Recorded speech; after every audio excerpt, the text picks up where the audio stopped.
എന്ത് അടിസ്ഥാനത്തിലാണ് UDF കൺവീനറെ ചോദ്യം ചെയ്തത്? അദ്ദേഹത്തിന്റെ കൂടെ ഫോട്ടോ ഉണ്ടെന്നോ? ഉണ്ണികൃഷ്ണൻ പോറ്റിയുടെ കൂടെ അദ്ദേഹത്തിന്റെ ഫോട്ടോ ഉണ്ടെന്നുള്ളതിന്റെ പേരിലാണോ? ഞങ്ങൾക്കൊരു വിരോധമില്ല അടൂർ പ്രകാശൻ ചോദ്യം ചെയ്തു. ഫോട്ടോ ഉള്ള പിണറായി വിജയനെ കൂടി ചോദ്യം ചെയ്താൽ മതി. ഉണ്ണികൃഷ്ണൻ പോറ്റിയുടെ കൂടെ ഉണ്ണികൃഷ്ണൻ പോറ്റിയുടെ ഈ കളവ് പുറത്തു വരുന്നതിന് മുമ്പ് ഉള്ള ഫോട്ടോ ഉള്ള എല്ലാവരെയും ചോദ്യം ചെയ്യണമെങ്കിൽ ഒരു വിരോധമില്ല. പിണറായി വിജയന്റെ കൂടെ അദ്ദേഹത്തിന്റെ പടം കൊണ്ട് ചോദ്യം ചെയ്തോട്ടെ. അല്ലാതെ ഞാൻ ചോദിക്കട്ടെ, 3 CPM നേതാക്കന്മാർ ജയിലിൽ കിടക്കുകയാണ് അയ്യപ്പന്റെ സ്വർണം കവർന്നത് ആണല്ലോ. ഒരു നടപടി എടുത്തില്ല. ഇവിടെ പയ്യന്നൂരിൽ ധനരാജന്റെ രക്തസാക്ഷി ഫണ്ട് പാർട്ടിയുടെ MLA അടക്കമുള്ള നേതാക്കൾ തട്ടിയെടുത്തു എന്ന ആരോപണം ഉന്നയിച്ച പാർട്ടി ജില്ലാ കമ്മിറ്റി അംഗത്തിനെതിരെ നടപടിയെടുത്തു. തട്ടിപ്പ് നടത്തി എന്ന് ചൂണ്ടിക്കാണിച്ച ആൾക്കെതിരെ നടപടിയെടുത്തു. തട്ടിപ്പ് നടത്തി ജയിലിൽ കിടക്കുന്ന ആളുകൾക്കെതിരെ നടപടിയില്ല.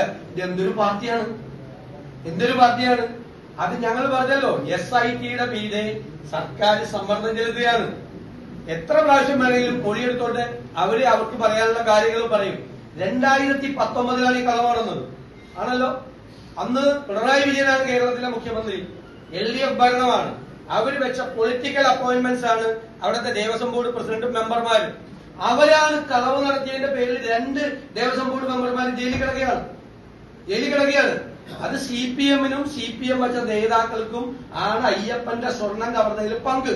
പിന്നെ പുകമറ സൃഷ്ടിക്കാൻ വേണ്ടി എന്ത് വേണമെങ്കിലും ചെയ്തു. ഫോട്ടോ എടുത്തതിന്റെ പേരിലാണെങ്കിൽ ഇത് ഇയാൾ കള്ളനാണ് എന്ന് പുറത്തു വരുന്നതിന് മുമ്പുള്ള ഫോട്ടോയാണ്. ഇപ്പൊ മുഖ്യമന്ത്രി നിൽക്കുമോ? അദ്ദേഹം കള്ളനാണ് എന്ന് അറിഞ്ഞിരുന്നെങ്കിൽ മുഖ്യമന്ത്രിയുടെ അടുത്ത് നിന്ന് ഫോട്ടോ എടുക്കുമായിരുന്നോ? അതുപോലെ തന്നെ ഇയാൾ കള്ളനാണെന്ന് അറിയില്ല, അദ്ദേഹത്തിന്റെ ലോക്സഭാ സീറ്റിൽപ്പെട്ട ഒരാളാണ്, ഒരു വോട്ടറാണ്, അത്രയേ ഉള്ളൂ. അതിന്റെ അപ്പുറത്തേക്കൊന്നുമില്ല. എന്നിട്ട് പുകമറ ഉണ്ടാക്കി കുറെ സോഷ്യൽ മീഡിയയിൽ കൂടി പ്രചരണം നടത്തിയാൽ CPM പെട്ടിരിക്കുന്ന ഈ അബദ്ധത്തിൽ നിന്ന് രക്ഷപ്പെടാമെന്ന് കരുതണ്ട. സ്വർണം കട്ടത് ആരാണ് എന്ന് കേരളത്തിലെ ജനങ്ങൾക്ക് അറിയാം. അതിനാണ് 3 CPM നേതാക്കൾ ജയിലിൽ കിടക്കുന്നത്. അന്വേഷണം ഒന്നും കൂടി നീണ്ടുപോയാൽ ക്യൂവിൽ നിൽക്കുന്ന കുറെ പേര് കൂടി അകത്തു വരും. അതും CPM നേതാക്കളായി. ഒരു സംശയം വേണം.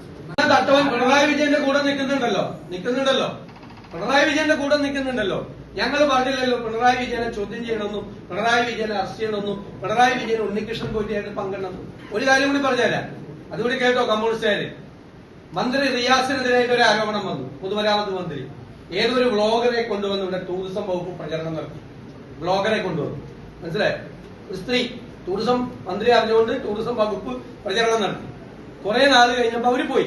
കുറെ നാൾ കഴിഞ്ഞപ്പോൾ അവര് ചാര വനിതയാണ് എന്ന് പറഞ്ഞ് അവരെ അറസ്റ്റ് ചെയ്തു. അപ്പൊ സോഷ്യൽ മീഡിയയിലും പൊതുസമൂഹത്തിലും ആളുകൾ ഭയങ്കരമായി പറഞ്ഞു റിയാസിന് പങ്കിട്ട് ചാര വനിതയായിട്ട് ബന്ധം, മന്ത്രിക്ക് ബന്ധമുണ്ട്, ടൂറിസം വകുപ്പിൽ വന്നു. ഞാനാണ് പറഞ്ഞത്.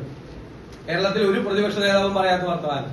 ഒരാള് ഒരു തെറ്റ് ചെയ്തിട്ടുണ്ട് എന്ന് അറിയുന്നതിന് മുമ്പ് അവരിവിടെ വന്ന് അവര് സ്പൈ ആണെങ്കിൽ അവരെ ഇവിടെ ബ്ലോഗറായി കൊണ്ടുവരും. ആരെങ്കിലും കൊണ്ടുവരുമോ? അതുകൊണ്ട് റിയാസിനെ ഇക്കാര്യത്തിൽ കുറ്റപ്പെടുത്താൻ തയ്യാറല്ല.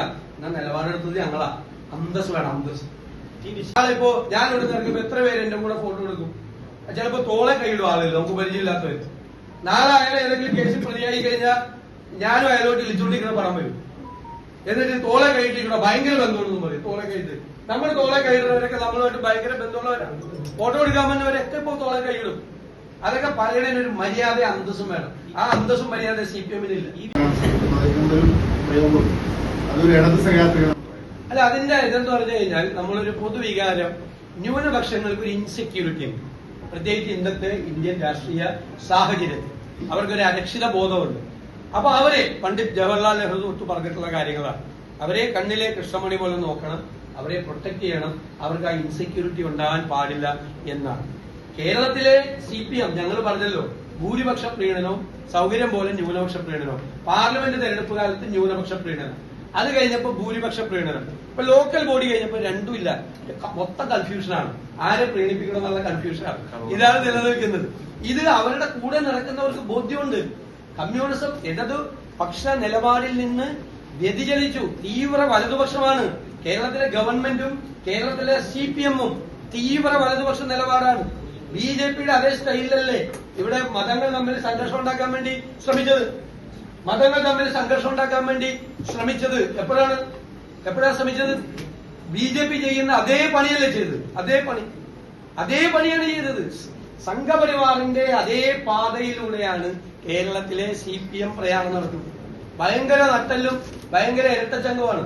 പക്ഷെ അമിത്ഷായും നരേന്ദ്രമോദി എവിടെ ഒപ്പിടാൻ പറഞ്ഞാലും അവിടെ ഒപ്പിട്ട് കൊടുക്കും. അത് നമ്മൾ കണ്ടതല്ലേ.